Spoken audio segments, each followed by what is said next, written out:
안녕하세요. 축진먹입니다. 첼시가 벤피카를 홈으로 불러서 1대0 승리를 거뒀습니다. 오늘 선발 라인업은 가르나초가 이적 후에 첫 선발 데뷔전을 가졌고요. 주앙 페드로는 일단 벤치에 대기했습니다. 그리고 부오나노테가 파머의 공백을 계속해서 채워주고 있습니다. 자, 그렇다면 오늘 경기는 어땠는지 한번 알아보도록 하겠습니다. 일단 전체적인 경기 평가, 이거는 제 개인적인 생각인데요. 오늘 첼시가 전체적으로 안정성은 조금 늘어났다고 저는 느꼈어요. 워낙 최근에 있었던 경기들이 되게 폭풍 같아서 그런지 모르겠지만 오늘 경기는 그래도 그나마 안정성은 좀 늘어났거든요. 그런데 첼시가 위협적이었냐? 그렇게 봤을 때는 아직까지는 첼시 팬분들이 원하시는 기대치까지는 도달을 못하지 않았나 싶습니다. 일단 지금 상황에서 첼시는 마무리 지역까지 진입하는 그런 빈도 자체는 조금 더 늘려야 하지 않을까라고 생각이 됩니다. 그리고 최근에 이제 마레스카에 대한 생각이 여러 가지로 나눠지는 것 같더라고요. 근데 이제 저 개인적인 생각은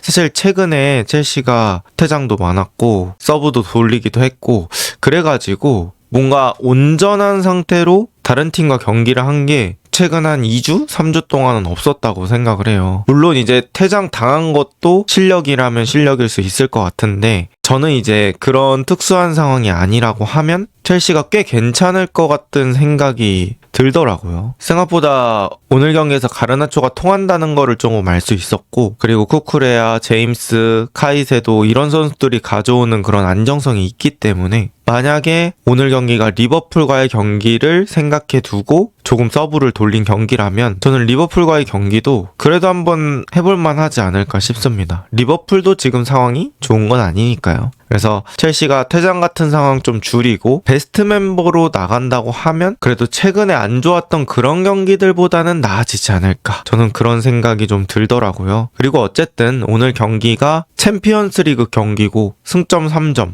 아주 귀중하거든요. 게다가 안 좋은 흐름으로 진입하고 있던 상황에서 승리로 반전을 만들어낸 것으로 의미가 좀 있는 경기라고 볼 수 있겠습니다. 오늘 경기에서는 약간의 빌드업 변화가 있었죠. 첼시가 어떻게 보면 빌드업 할 때 약간은 백스리를 고집하는 듯한 그런 느낌이 있었는데요. 오늘은 3-2 뭐 이런 식이 아니라 2-3이라고 표현을 해야 될 것 같아요. 찰로바, 바디아실이 각각 정발 빌드업을 수행했습니다. 그래서 둘 중에 한 명이 딱 명확한 스위퍼다 이런 느낌은 없었고 무언가 반반씩 나눠서 빌드업을 하는 듯한 그런 느낌이 있었습니다. 그리고 쿠쿠레야와 기스토가 되게 다양한 형태로 위치를 했었어요. 목대에 따라서는 둘 중에 한 명이 내려가면서 변형 백스리를 만들어주기도 하고 쿠쿠레야, 기스토가 지금처럼 가운데로 좁히면서 카이세도와 함께 2-3 빌드업 형태를 만들어주기도 하고요. 그냥 넓게 기스토, 쿠쿠레야 터치라인까지 벌릴 때도 있었습니다. 그래서 후방에서 빌드업하는 그런 형태, 구조 같은 건 시간에 따라서 계속 바뀌었고요. 한 가지 똑같은 건 뭐냐? 어쨌든 후방에서 선수들끼리 좁은 빌드업을 통해 좀 점유율을 많이 가져가고 측면 쪽으로 한 번에 빠르게 전개하는 그런 과정들을 노렸던 것 같습니다. 그리고 이런 상황에서 빌드업 안 될 때 엔소가 종종 내려와서 빌드업을 지원해주는 상황도 나왔죠. 그리고 오늘 경기에서 좀 눈에 띄었던 건 바로 측면 윙어들의 선전이었습니다. 네투와 가르나초 이 두 명의 선전이 저는 꽤 눈여겨볼 부분이라고 생각하는데요. 아까 보여드린 장면에서 이제 풀백이 좁혀서 중앙 빌드업에 관여할 때가 많으므로 이제 윙어들이 사이드에서 공을 잡았을 때는 사실 풀백들이 큰 지원을 해주기는 어려운 구조가 될 때가 많아요. 첼시는. 근데 그럴 때는 윙어의 개인 능력이 어느 정도 받침이 돼야 된다고 생각을 하거든요. 사실 브렌트포드전 같은 날 그때는 이제 뭐 기튼스를 비롯해서 윙어들이 좀 헤맸었잖아요. 이제 그런 날에는 확실히 첼시가 경기력이 아쉬울 때가 있습니다. 그런데 오늘은 뭐 가운데 쪽에 풀어서 윙어까지 한 번에 나가는 그런 속도도 괜찮았고 윙어의 개인 돌파 컨디션도 저는 나쁘지 않다고 느꼈습니다. 네투가 앞으로 들어가 주면서 뚫으려다가 패스해주는 것도 괜찮고 또 실제로 네투에서 넘어와서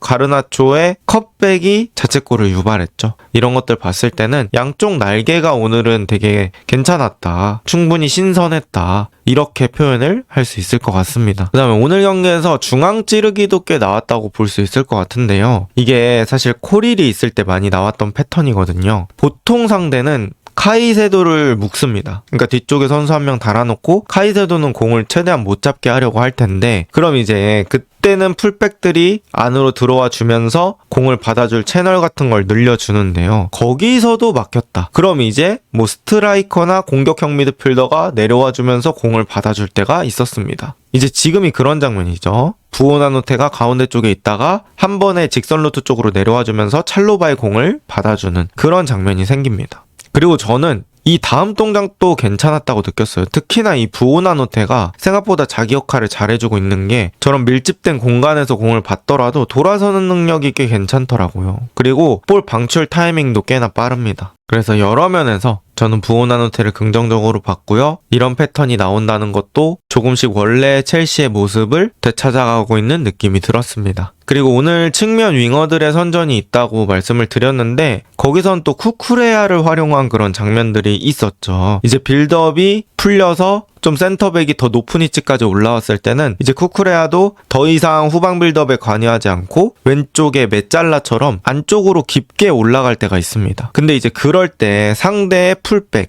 제일 바깥에 있는 측면 수비를 자기 쪽으로 끌어당기게 되면 이런 식으로 가르나초가 아예 프리한 상태가 생기는 거예요. 근데 오늘 경기에서 이런 장면이 꽤 자주 나왔죠. 가르나초가 프리가 되는 상황이 엄청나게 많았습니다. 그리고 이런 상황에서 찰로바 같은 선수가 전개 패스만 잘해준다면 좋은 결과값이 나오죠. 사실 프리미어 리거다? 챔스에 뛸 정도의 팀에 속해 있는 선수다? 그런 선수들은 뭐 지금 찰로바 자리에서 이렇게 가르나초가 프리한 상황이 세팅이 되면 대부분 롱패스를 성공시킬 겁니다. 다만 그 킥의 구질이 낮고 빠르냐 아니면 높고 느리냐 뭐 이런 정도의 차이는 있겠지만, 요 정도 상황이 세팅이 되면 가르나초 쪽으로 오픈을 못 해줄 센터백은 저는 없다고 생각해요. 그럼 중요해지는 건 뭐냐? 저 정도 상황을 세팅해 놓을 수 있느냐죠. 그러니까 이렇게 상황을 세팅할 수 있는 건 감독의 전술적인 부분들이 많이 좌우를 하는 거고, 뭐 요런 장면 같은 경우에는 저는 긍정적으로 볼 면들이 있는 것 같습니다. 그리고 비단 이런 공중 패스뿐만 아니라 오늘 첼시가 가운데 쪽에서 측면으로 열어주는 속도 자체는 저는 나쁘지 않았던 것 같아요. 근데 이제 조금 더 심화적으로 보자면, 오케이 이렇게 오픈한 건 알겠어. 근데 결정적인 슈팅이 많이 나왔냐? 그건 아니라서 이 다음 단계는 조금 더 발전해야 될 것 같다 라는 생각이 들었습니다. 간단 선수 평가 한번 해볼게요. 첫 번째 가르나초입니다. 가르나초는 오늘 자신에게 부여받은 역할 잘 수행했다고 생각을 합니다. 기튼스에 비해서 저는 여유가 더 많다고 느꼈어요. 확실히 프리미어리그 많은 경기 뛴 게 그게 헛 경험이 아니었던 것 같고요. 어린 나이부터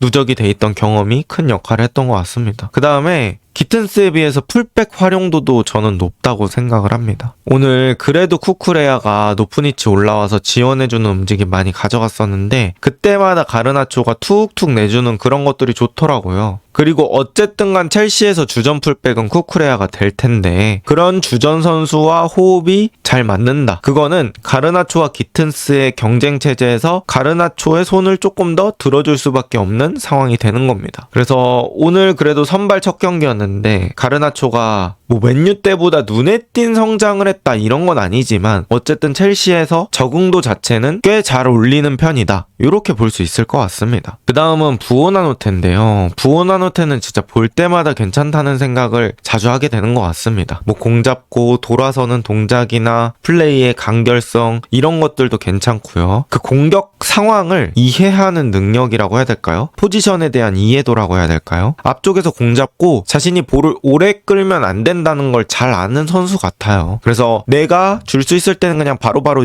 주지만 진짜 정 안 되는 상황일 때는 그래도 탈압박 능력까지 어느 정도 보유하고 있는 것 같아서, 첼시로 따지면 신입이잖아요. 근데 중고 신입 같은 그런 느낌이 들었습니다. 그래서 되게 초반이지만 적응도가 쭉쭉 올라가는 모습인 것 같고, 당연히 콜 파머만큼의 그런 폭발력을 가지고 있는 선수까지는 아니지만 그래도 서브로 생각한다면 요 정도 퀄리티의 서브는 저는 꽤 만족스러운 것 같습니다. 근데 이제 한 가지 이 경기의 오게 티라고 보면은, 저는 이제 교체로 들어온 주앙 페드로가 퇴장을 당했다는 거, 요거를 말씀드리고 싶어요. 그러니까 교체 선수가 경고 누적으로 퇴장당했다는 건 매우 좋지 않은 부분이고요. 사실 느린 장면을 보니까 발이 닿진 않았는데 어쨌든 발 높으면 경고가 나오는 경우들이 있잖아요. 그래서 꽤 위험한 반칙이었고 그 전에 페드루가 경고를 받았기 때문에 그런 것들을 좀 생각하면서 플레이했어야 되는데 경고를 생각하지 않은 아쉬운 플레이라고 볼 수 있을 것 같고요. 가뜩이나 공격수가 지금 없어요, 첼시가. 그래서 조지를 뭐 스트라이커 자리에 계속 쓰는 그런 상황들이 나오는데 이런 경기에서는 퇴장 당한 것이 다음 챔스 경기를 생각했을 때는